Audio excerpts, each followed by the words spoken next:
no one just gets into being someone who's a porn performer overnight, right? That doesn't just happen.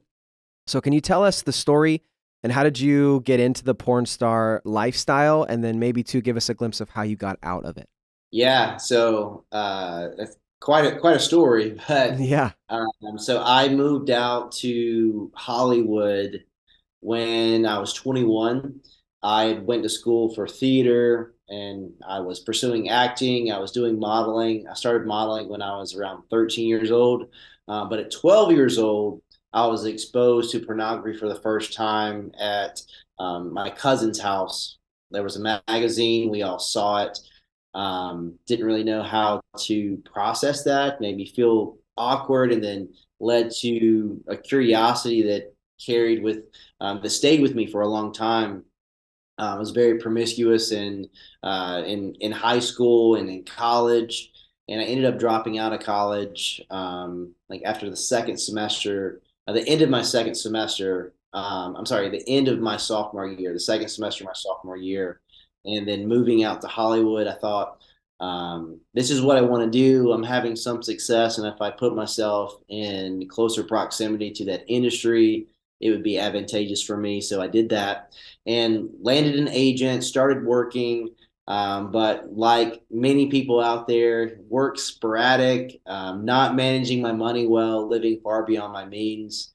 So that led me to having to get a job to kind of mitigate expenses. So I was working at a restaurant, and at this restaurant in the middle of West Hollywood on Sunset Boulevard, where everything is, these group of girls come in and sit down and they're dressed very provocative, and I go over to the table and trying to win them over with some southern charm, and Using Yep. your acting skills There you there. go. Yeah. Yep. Turn yeah, it on. yeah, and I go on over there, and right out of the gate they're like, "Hey, have you ever considered acting?" And I was like, "Yes, I have," because I thought, they're going to introduce me to a casting agent or they're working on a project, because more often than not, like that's how you get your break in Hollywood. It's not because you have, the best audition tape or the best monologue, or it's more often than not, the right people, or you have an introduction, and that ends up you getting a role or being able to work on a project. So I thought that's what that was, but they were like, no, we're talking about pornography. And I was pretty shocked by that. And being someone who had seen porn, but not really, I think in a way, it it was like they weren't real. Like these weren't like the people on the screen or in the magazine. I had kind of disassociated that from reality, and it was just a fantasy. But now I see this fantasy in real life, and they're inviting me into this space. And they said, "Well, we would love to introduce you to our agent." And for some reason, the introduction to the agent that provided enough credibility, com, you know, compounded with my curiosity already, to take the meeting with our agent. And I meet with this agent, and I thought, again, this is going to be super sketchy. Like it, this is just seems weird. I thought it was going to be like in small like Motel Dark, 6 dark, somewhere, dingy like bar Yeah. somewhere. Yeah. For sure. yeah. And instead, it was in the middle of Studio City. It's this nice complex that's adjacent to Universal Studios. And I walk in, and it's everything's very nice, but you walk in, and then there's like these like covers of magazines of the girls that he represents on the wall. And I walk down this hallway, and there's a receptionist, and I'm like, I'm here to see this agent. And he brings me into his office, and he's like, so tell me, how did you grow up, why are you in LA, and what do you want to accomplish? And I was like, well, I grew up just me and my mom, and I want to act, and I guess what I want to accomplish is I want to be famous, I guess. And he's like, perfect. I'll make your name famous, and because you have this acting experience, the pornography industry is actually shifting in these big budget films, and they're going to start parodying movies. And because of your acting experience and you're a good looking guy, you'll get all the roles. Like you'll be the guy. And it's he talked a good game, and he really spoke to someone who was very insecure. And then him saying that I would be the guy. So I grew up without a father, and then you take that and you compare it with someone who has a high achiever personality, and that can be really detrimental if that high achiever is broken. They believe the lie that they can achieve validation or they can earn their value and prove themselves. So that's the way I felt, started early on with school, being on the basketball team, like had to be the best, had to make the best grades. And then it graduated to me getting the girl that no one could get, or me getting the most girls, and like conquest after conquest of this instantaneous gratification that, went from a high to a really low. And I'm hearing this and I'm like, well, maybe I'll give it a shot. And I did one film, and little did I know that one film, for this is like 2006. That one film went viral. It got a few 100,000 views, and everyone was seeing it, and it was being shared everywhere. And then my agent gives me a call. My mainstream agent gives me a call, and it's like, "Hey, your name is tied to pornography, and that's a clear violation of the code of conduct that you signed when we decided to represent you. We can no longer represent you." So essentially, I got fired. And then a few days after that, I get a phone call from my mom, and she was saying that your uncle heard at work that you had done a porn movie. Is this true? It's like in the South, it's like depending on how much of your name you hear, it's like how much trouble you're in. So like Joshua, it's like I'm okay. Joshua Luke, there's a need for urgency. Joshua Luke Broome, Yeah. it's hit the fan, Yeah. and she was pretty upset with me, and had to have this like really, really shameful conversation with my mom, who sacrificed a lot. My mom had me when she was 16, sacrificed a ton to put me in acting classes, for me to have new basketball shoes, to go to basketball camps, to, I took voice lessons so that, because I grew up in a really southern hick town, and I said mater and tater and things like that. And took voice lessons to be able to articulate words in a way where people could understand them. But it really invested in me, like lots of sacrifice, and just seeing the fruit of that just blow up. Just her disappointment and my level of shame. And we're often in a crossroads where, okay, you blow it, you make the mistake, you do the thing, and then you're at a crossroads where you either take ownership for your mistake. And at that point, I had to pivot. There was something else that I had to do, because I had ruined the opportunity for me to be in this lane specifically. Or you just continue doing what you're doing, and you just allow your mistake or your failure or those feelings of guilt and shame to determine what you do next. And that's unfortunately what I did. Yeah, So wow. I ended up staying in that industry for 6 years.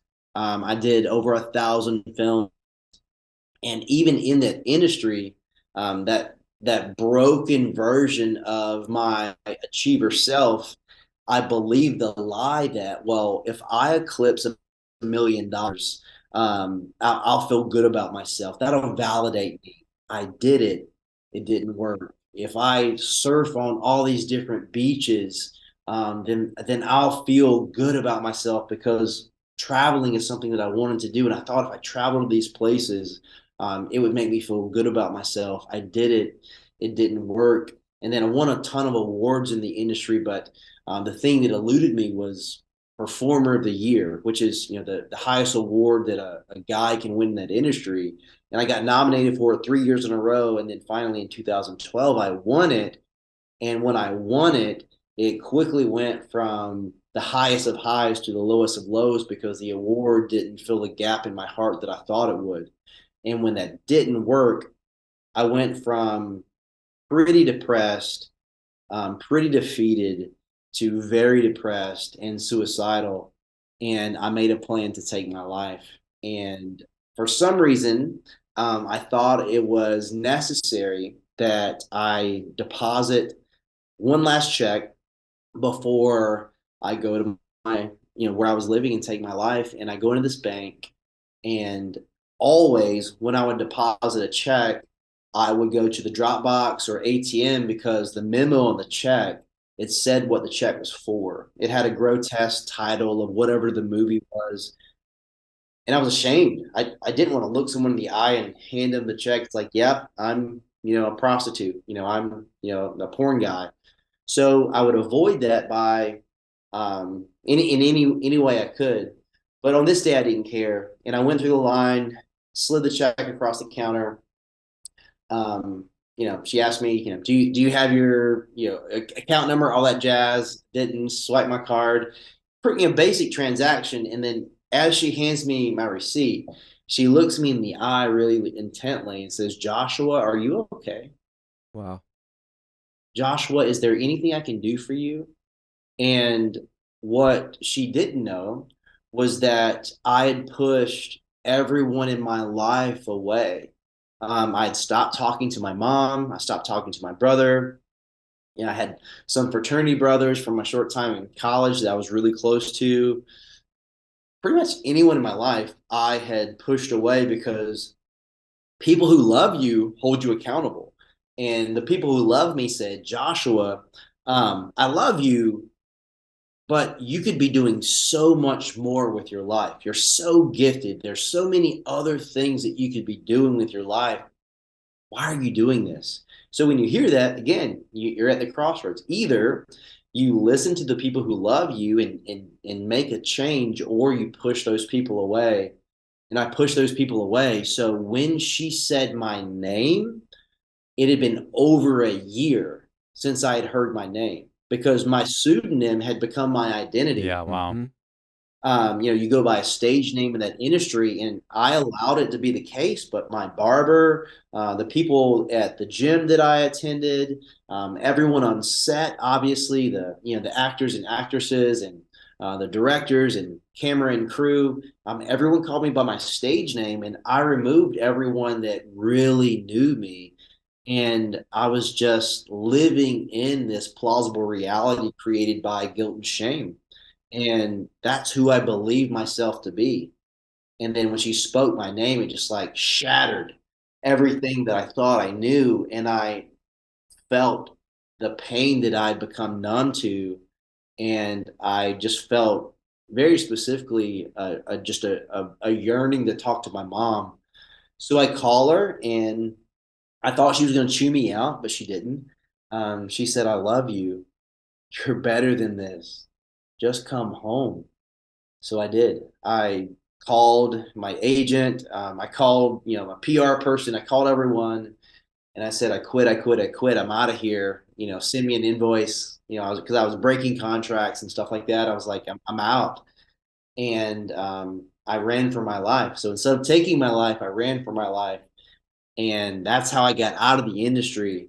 But yeah, so I don't know like if you want to pick it up there, but that's how I got in the industry, and that's how I got out of the industry. Yeah, what an amazing story. And Yeah. I think it's Wow. powerful how you've depicted some of your choices, because I think many people probably do look at, the porn industry as being something wholly other than what the rest of us do. And yet I think we've worked with thousands of men and women that have had that same choice between, okay, I've crossed a line, I've violated my beliefs, and now I either have to face it and go a different direction, or I take, in some ways, an easier road into the pain of just keep doing what I've been doing and go that way. And by the time, they hit rock bottom or are looking for help, they've been stuck in porn or affairs or whatever their issue is for a long time, all because of a similar choice. And just to hear you articulate it like that, I think is really powerful. And so Yeah, I we'd mean love. that's just true. It's like compromise in any area of your life is only going to lead to further compromise in every area of your life. Yeah, so Yeah. like compromise in one area is going to lead to compromise in every area. It's just a matter of time, and it's going to be more likely a deeper and further compromise. And that's the way sin works, especially sexual sin.